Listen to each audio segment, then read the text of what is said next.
Eu estou dividindo durante essa semana com vocês é um conteúdo que vocês não vão encontrar de fácil acesso na internet, no Google, que eu demorei anos pesquisando. Então, eu tenho muito carinho por dividir isso com você e é a minha forma de contribuir para vocês com isso. Eu fiz essa promessa para minha filha quando ela tentou se suicidar pela última vez. Eu disse para ela e prometi para Deus que se eu conseguisse achar uma forma de ajudar mais de ajudar a minha filha, eu ia ajudar mais pessoas com isso. E a partir daí se tornou a minha missão. Então, eu sempre venho aqui e invisto muito para trazer isso para vocês e poder ajudar vocês, porque eu sei que existem pessoas que têm mais recursos, existem pessoas que têm menos recursos. Mas o objetivo é que todas nós tenhamos um tratamento digno, tenhamos a possibilidade de descobrir que existem formas, sim, de tratar a depressão e a ansiedade. E é isso que eu quero para vocês. Mostrar uma forma de vocês conseguirem encontrar e tratar a depressão e a ansiedade. Sem essas mentiras de que depressão e ansiedade é para sempre, sem as mentiras de que depressão e ansiedade só se cura com remédio, sem a mentira de que se minha mãe teve, eu também vou ter, sem essas mentiras que vão contando para vocês, que vocês vão acreditando. Não façam isso convosco. E a primeira dos 3 passos que eu quero trazer aqui hoje da superação, ele já vai começar falando sobre isso. Sobre a importância de você acreditar que esse não é o fim do túnel. E que existe sim uma luz. Que vocês sabem que é possível. E eu quero que vocês acreditem mesmo que é possível, no caso de vocês, independente de qual seja o seu caso, de depressão e ansiedade, é possível você superar a sua depressão e ansiedade. É extremamente possível. Eu já tive quadros de mulheres que tomavam medicação há 35 anos, que já tinham dificuldades de conexão mental mesmo, de dificuldade de compreensão. Inclusive, uma das primeiras turmas que eu tive, eu tinha uma aluna minha que falava extremamente arrastado. Ela demorava para formular as palavras, porque ela tinha quase como se a gente chamasse de um certo delay de tanto medicamento que ela tomava. Quando ela começou o processo comigo, ela tomava cerca de 10 medicamentos por dia. Eu não estou exagerando. Passado 3 meses que ela estava comigo, ela não estava tomando medicação nenhuma. E a fala dela já era normal. E eu sempre pensei que a fala dela era assim porque ela tinha alguma questão de fala mesmo. Mas não, era pelo excesso da medicação.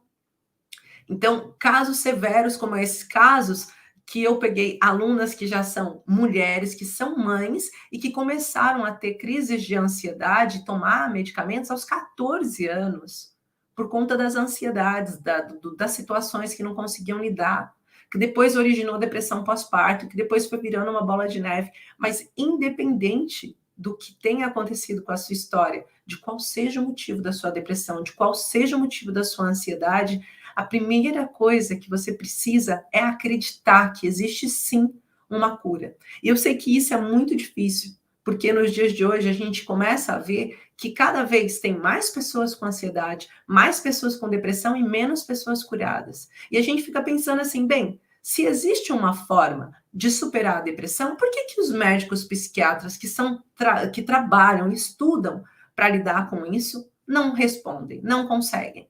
Essa era a pergunta que eu fazia quando eu tinha epilepsia. Bem, se eu tenho epilepsia, por que os médicos que tratam disso não conseguem ter uma resposta que possa me levar para uma cura? Dizem para mim que eu vou ter que me acostumar com isso. E foi através dessa pergunta que me moveu para procurar coisas que realmente fizessem efeito para mim. Que fizessem com que eu parasse de ter tantos ataques epiléticos, que eram terríveis. Eu não conseguia sair de autocarro sem desmaiar, sem fazer xixi, sem, às vezes, defecar dentro de um autocarro. Imagina a humilhação que era. Era uma situação muito pesada. Eu, na flor da minha idade, né, era impossível pensar até em namorar, num caso daquele, porque eu torcia a língua, às vezes sangrava, né, o olho revirava. Era uma situação feia de ver. E eu acreditei que era possível. Então, independente do seu quadro clínico nesse momento, eu quero que você acredite que é possível para você. Que você acredite que, se você sabe as ferramentas certas de usar e a forma certa de você fazer, você vai ter um bom resultado. Não deixe que ninguém determine se você vai morrer. Não deixe que ninguém determine se você vai ficar com aquela doença para sempre. Não deixe que ninguém determine se você tem mais ou menos possibilidade de chances de saúde ou de melhora numa situação. Não deixe que ninguém determine se você vai ser feliz ou se você vai ser triste. Você é a única pessoa que pode determinar a sua história. E quando você acredita que você é capaz, quando você acredita que você consegue, é um passo que já ninguém muda. Uma das coisas que faz com que a gente tenha menos apoio dentro de casa, né, quando a gente está passando por um processo de superação, imagina, eu quero até dar um exemplo que todo mundo já percebeu e já teve na sua própria casa. Quando alguém está fazendo dieta e você, tipo, vê aquela pessoa fazendo dieta, no início você começa, duvido que você vai conseguir, você come umas coisas perto dela, e se ela volta atrás, você sempre fica falando, mas nem adianta, você fala que começa a dieta, mas você começa na segunda e para na quarta.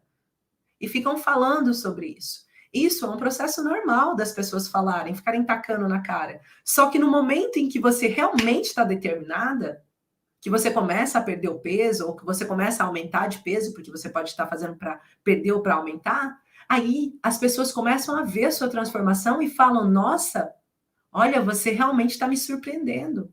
A depressão e a ansiedade é exatamente a mesma coisa. Muitas pessoas já acostumaram a ver vocês sem saírem de casa, principalmente quem sofre com ansiedade. Sem sair de casa, sem querer estar mais junto com os amigos começam a pensar que vocês não querem mais falar com eles, que você agora está diferente, que você, sabe? E você não vai mais ter com os seus amigos. Quem tem depressão, deixa de estar com as pessoas que mais ama, com a sua família. Não sente prazer em ir numa festa de aniversário, não sente prazer em comer junto com ninguém, não sente prazer em fazer coisas que antes ela sentia. Se sente cansada, se sente desmotivada, sem propósito de vida.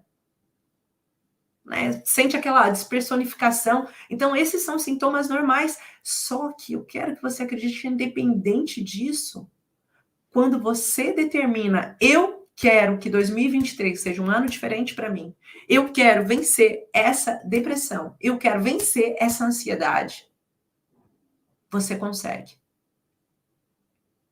Você só precisa encontrar o caminho, porque você consegue. E isso eu quero dar essa certeza para vocês. E não é um processo que vai levar anos, não. Eu recebi uma mensagem hoje de uma seguidora que ela dizia, mas isso é um processo que leva anos. Não é verdade. A maior parte dos meus testemunhos que vocês vão ver são testemunhos de 1 mês e meio, 2 meses. Eu não tenho testemunhos de muito mais tempo do que isso, não, de processo. E quando você entende a origem da sua depressão e começa a tratar na origem, o seu tempo de superação, não só para depressão e ansiedade, os sintomas que são associados, mas para muitas coisas mudam. Mulheres que se sentem outras mulheres. Por quê? Porque estão curando situações emocionais, com fundos emocionais. A depressão e a ansiedade são doenças psicossomáticas, são de fundo emocional.